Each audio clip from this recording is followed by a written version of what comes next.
Cabinet বৈঠকতে আমি এটা সিদ্ধান্ত লৈছিলোঁ যে ডিব্ৰুগড়ত আমি প্ৰথম অৱস্থাত মুখ্যমন্ত্ৰীৰ সচিবালয় এটা স্থাপন কৰিম। এই মুখ্যমন্ত্ৰীৰ সচিবালয় স্থাপন কৰাৰ যি সপোন আছিল আজি সি বাস্তৱত পৰিণত হ'ল।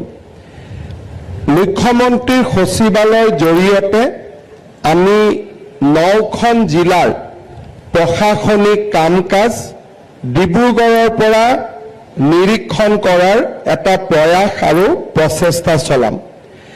এই 9খন জিলাত অসমৰ কেইবাখনো বিশ্ববিদ্যালয় আছে, কেইবাখনো চিকিৎসা মহাবিদ্যালয় আছে, কেইবাটাও গুৰুত্বপূৰ্ণ উদ্যোগ আছে আৰু ইয়াৰ লগতে কেইবাখনো অসমৰ সৰহসংখ্যক চাহ বাগিচা এই অঞ্চলটোতে সীমাবদ্ধ হৈ আছে।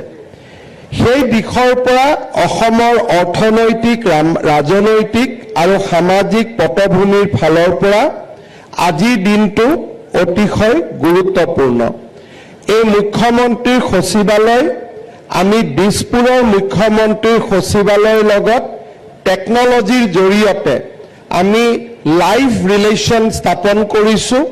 ইয়াৰ ফলত মুখ্যমন্ত্ৰীগৰাকী ডিব্ৰুগড়ত থাকিলেও সচিবালয়ৰ কাম নিৰন্তৰ গতিত চলি থাকিব। এটা সময়ৰ বাবেও অসম সচিবালয়ত এনেকুৱা এটা ধাৰণা নহ'ব যে মুখ্যমন্ত্ৰী 4 দিন অনুপস্থিত আছে।